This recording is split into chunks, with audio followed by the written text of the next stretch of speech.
A paz do Senhor para todos que nos assistem e nos ouvem através desse canal. Nós estamos aqui, mais uma vez, compartilhando aí desse momento de aprendizado, né? Nós sabemos que a palavra de Deus, ela nos fortalece, ela nos renova, e quanto mais nós conhecemos das Escrituras, mais nós somos consolidados, mais fortificados no caminho do reino dos céus, né? O homem de entendimento, ele consolida o seu caminho. E nós viemos aqui aprender um pouco mais a respeito das Escrituras sagradas. E o tema que eu quero abordar aqui, nesse dia, é: um menino é ungido rei.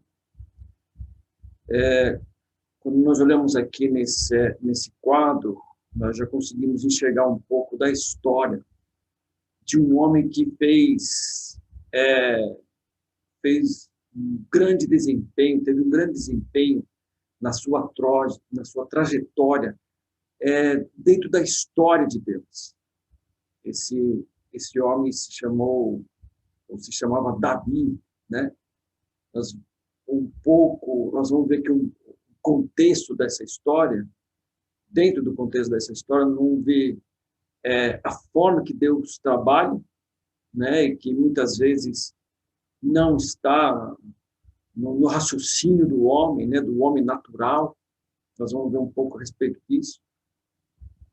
Mas essa história, ela tem início a respeito de uma rejeição. Deus tinha levantado o profeta, né? Os profetas que falavam, era a boca de Deus na terra para conduzir o homem por um caminho de retidão.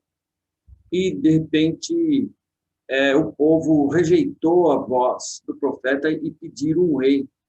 E aí nós vamos ver o início da monarquia, né? Através de Saul. Deus separou Saul segundo o coração do povo, não segundo o coração dele.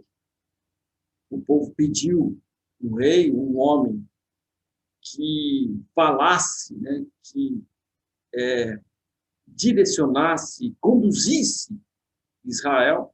Então Deus levantou Samuel, um profeta na época, separa Saul, e depois nós vamos ver a desobediência de Saul, nós vamos ver a sua queda, né?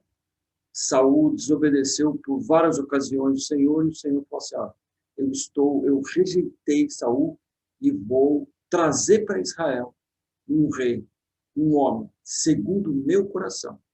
E aí nós vamos ver a história desse homem, a história de um menino que foi ungido rei de Israel, certo? E o nome desse homem, desse menino, era Davi. 1 Samuel, né, o texto base está narrando em 1 Samuel 16, o primeiro livro de Samuel, né? Então disse o Senhor a Samuel: até quando terás dó de Saul, havendo eu rejeitado, para que não reine sobre Israel? Enche um chifre de azeite e vem, e enviar-te-ei a Jessé o belemita, porque dentre os teus filhos me tenho provido de um rei. Nós vamos ver aqui o momento da rejeição de Saul. Samuel ainda tenta, né? Vai com Saul para ofertar ao Senhor e adorar o Senhor já não recebe mais, né? E aqui o primeiro momento é Deus falando: ó, até quando você vai ter dó de Saul, sendo que eu já rejeitei? Porque ele não dava ouvido à voz do profeta ou à voz de Deus. Essa era Deus perguntando para Samuel. Aí Deus define aqui, ó: enche um chifre de azeite, ou seja, um vaso de azeite, né? Naquele momento, naquele período, se colocava o azeite num chifre, né? De um animal. Enche um chifre de azeite e vem e enviar-te a Jessé, o belemita, ou seja, aquele que era de Belém. E vem enviar-te a Jessé, o belemita, porque dentre os teus filhos me tenho provido de um rei. Ou seja, Deus já tinha escrito, né? Deus já tinha traçado uma história, né? Uma mudança de percurso, né? Para os homens, mas para Deus, Deus já tinha consolidado o seu reinado. Ou seja, Deus estava colocando um homem, levantando um homem segundo o seu coração. Tudo aquilo que Deus tem para fazer, Deus já fez, né? Davi é ungido rei, mas ele era menino. E ele ainda não estava no trono, mas diante de Deus, ele já era rei, né? E muitas vezes acontece na nossa vida. Tudo aquilo que Deus tem para fazer na nossa vida, Deus já fez. É só o tempo. Deus vai externar tudo aquilo que ele tem e que ele escreveu sobre a nossa história, né? Então, tudo que Deus tem para fazer na minha e na sua vida, Deus já fez. Isso vai externar, é claro, dependendo também da nossa posição, né? Nós precisamos muitas vezes nos posicionar, certo? Davi era um menino que obedecia o seu pai. Não foi aleatoriamente que Deus escolheu Davi. Deus escolheu Davi por causa do coração dele, porque era um menino obediente, ele estava no campo, cuidando das ovelhas, certo? A estratégia. Porém, disse Samuel, como irei eu? Pois ouvindo Saul, me matará.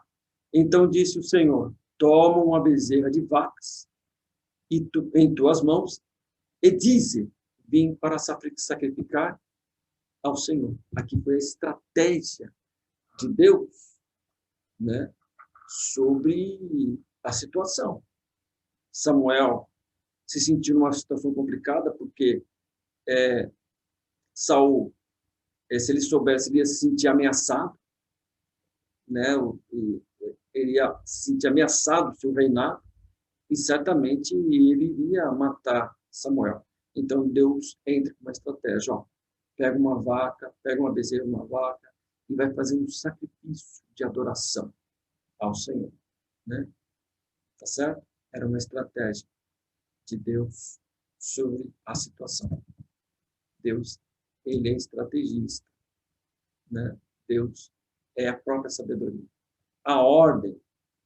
E convidarás a Jessé ao sacrifício, e eu te farei saber o que hás de fazer, e ungir-me-ás a quem eu te disser. A situação, né?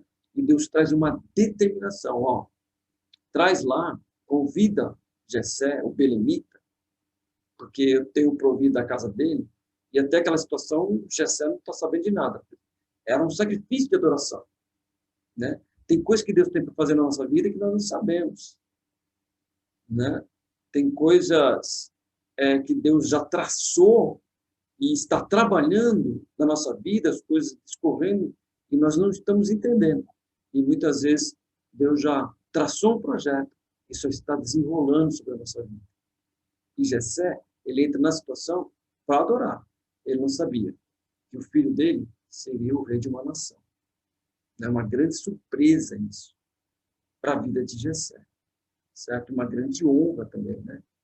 E aí Deus falou assim, ungir-me-ás a quem eu te disser. Não é aquilo que está no seu coração. Não era aquilo que estava não era aquilo que Samuel achava, né? Era aquilo que Deus determinaria. E às vezes tem coisas que Deus faz e que o homem não entende. E se ele não discernir, ele não faz a vontade de Deus, né? Muitas vezes, nós, como liderança, muitas vezes a liderança propriamente, se ela não tiver essa visão, esse discernimento, ela não vai desempenhar um papel de bons resultados e desenvolvimento na obra, né? Se nós olharmos a aparência, nós erramos. E Deus falou assim, a quem eu te disser. O cumprimento, Samuel era um profeta obediente. Por isso, ele passou um período da história como sacerdote, como profeta e como juiz de Israel, de uma nação, né? Foi rejeitado pela nação, né? Como a boca de Deus, como um juiz, mas ele ainda continuava sendo e agradável a Deus, e caindo na graça de Deus. Fez, pois, Samuel o que dissera ao Senhor. O cumprimento. E veio a Belém. Então os anciãos da cidade saíram ao encontro, tremendo, e disseram: de paz é a tua vinda? Nesse momento aqui, quando um profeta ele entrava numa cidade ou ele batia a porta de uma casa, né, podia-se saber que era para a vida ou para a morte, para a vergonha ou para a honra, né, para alegria ou para a dor. Então, com medo, eles falaram assim, é de paz. Né? Era um temor que havia, porque sabia que era Deus falando. E o profeta, para esse período, principalmente Samuel, que era um profeta obediente, era a boca de Deus. Seria de paz a sua vida?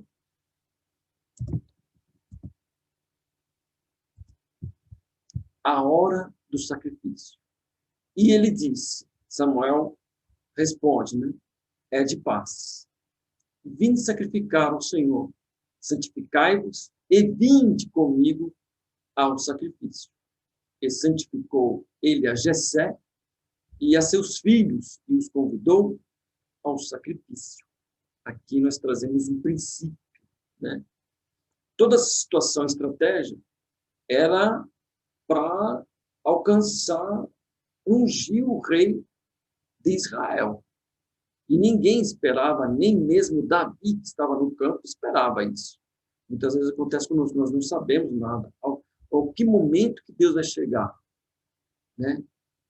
A que momento Deus vai bater a nossa porta para fazer ou para falar algo que vai nos trazer vida, que vai nos trazer conquista, conforto. A melhor coisa que existe são as novidades de Deus. Né? Por isso nós precisamos temer a Deus, mas não ter medo. Né? Nós precisamos reverenciar Deus, respeitar a Deus, né?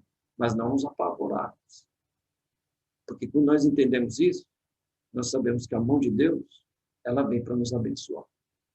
E era o momento do sacrifício. Vinde ao sacrifício. E aí, um outro momento, santificar-vos, para limpar, para entrar e para ofertar ao Senhor, porque todo sacrifício ao Senhor de adoração é preciso ser santificado, é preciso ser separado, é preciso estar com o coração limpo.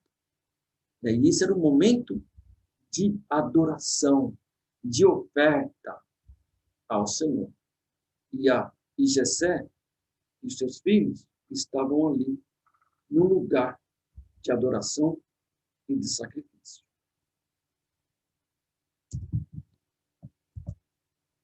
A visão do homem.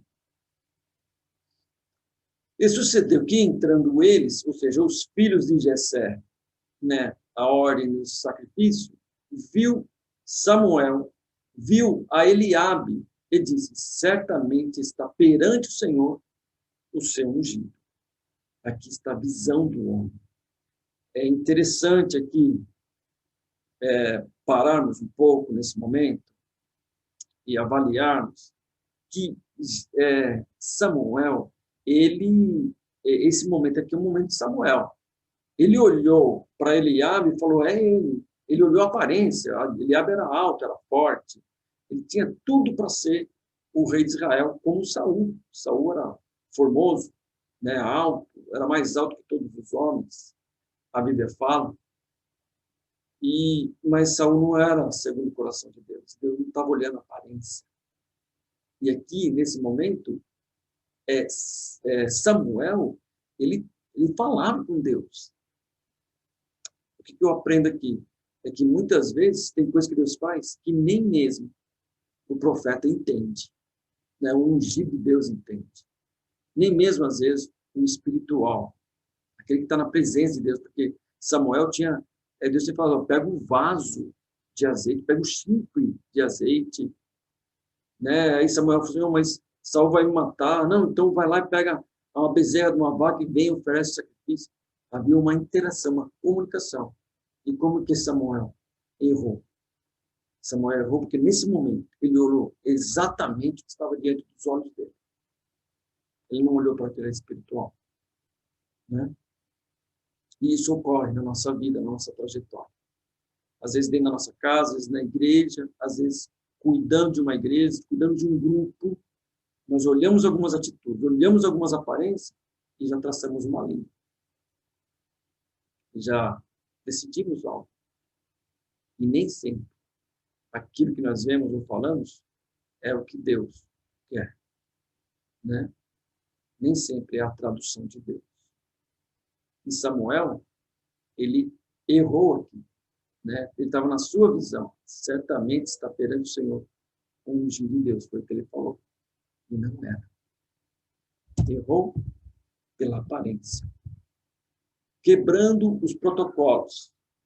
Porém, o Senhor disse a Samuel, não atentes para a sua aparência, nem para a grandeza da sua estatura, porque eu tenho rejeitado. Aqui vem a resposta de Deus para Samuel, que estava na relação com Deus, estava na comunicação com Deus. Em tudo ele acertou. E nesse momento, né, por um pequeno momento, ele acabou errando. E isso prova para nós que nós somos falhos, muitas vezes. Nós traçamos algo por aquilo que nós vemos. E não é assim que Deus age, né? Deus, ele tem uma história. Deus, ele enxerga o coração do homem. Deus, ele conhece o profundo do coração do homem, né? E muitas vezes nós julgamos por aquilo que nós vemos. Nós julgamos as pessoas pela sua aparência, pelo seu poder aquisitivo. Ah, o rico é arrogante. E às vezes nem é. Ah, o pobre é muito humilde. Não é também às vezes. Muitas vezes.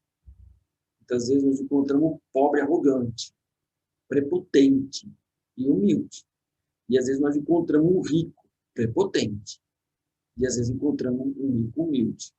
Então precisamos ter discernimento. Não olhar pela aparência, né? Mas esperar entender aquilo que Deus tem para falar e para fazer. E aí Deus, ele quebra esse protocolo daquilo que o homem acha ou pensa. Porque Eliabe, ele era o primogênito. Então, segundo a linhagem, né, segundo a determinação, né, do Torá, das escrituras do Antigo Testamento, era o primogênito que tinha o direito. Por isso que Saul já entrou já nessa linha de argumentação, né? Então, certamente, certo? Mas errou. O erro aparente. Porque o Senhor não vê como vê o homem, pois o homem vê o que está diante dos olhos. Porém, o Senhor olha para o coração. Se nós fôssemos julgados pelo homem, nós não sobreviveríamos. Porque nós, como homens, julgamos como homens, né?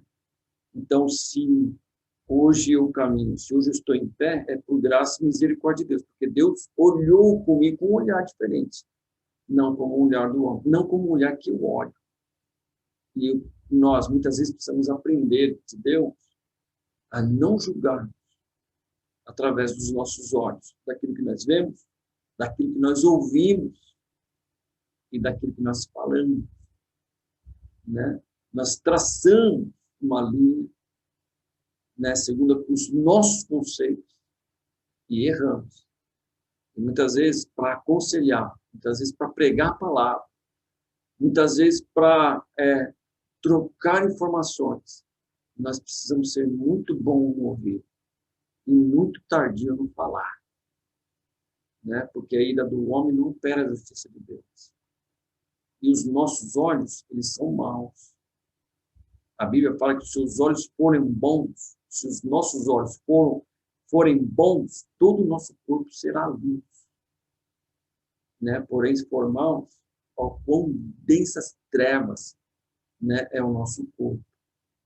Então, precisamos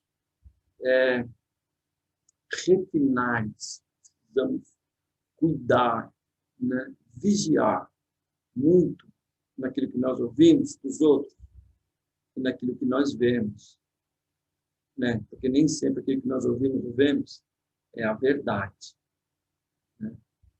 E Deus tem toda a verdade. Eu termino essa parte aqui e vou dar continuidade em uma outra parte, tá ok? A nossa referência, IBAD, Instituto Bíblico das Assembleias de Deus, Pindamonhangaba, São Paulo. Dê o seu like, inscreva-se, isso vai nos ajudar, né? O nosso canal é Núcleo IBAD Glória no YouTube, tá certo? Se gostou, dê o seu like e nos ajude a divulgar o Reino de Deus através desse canal.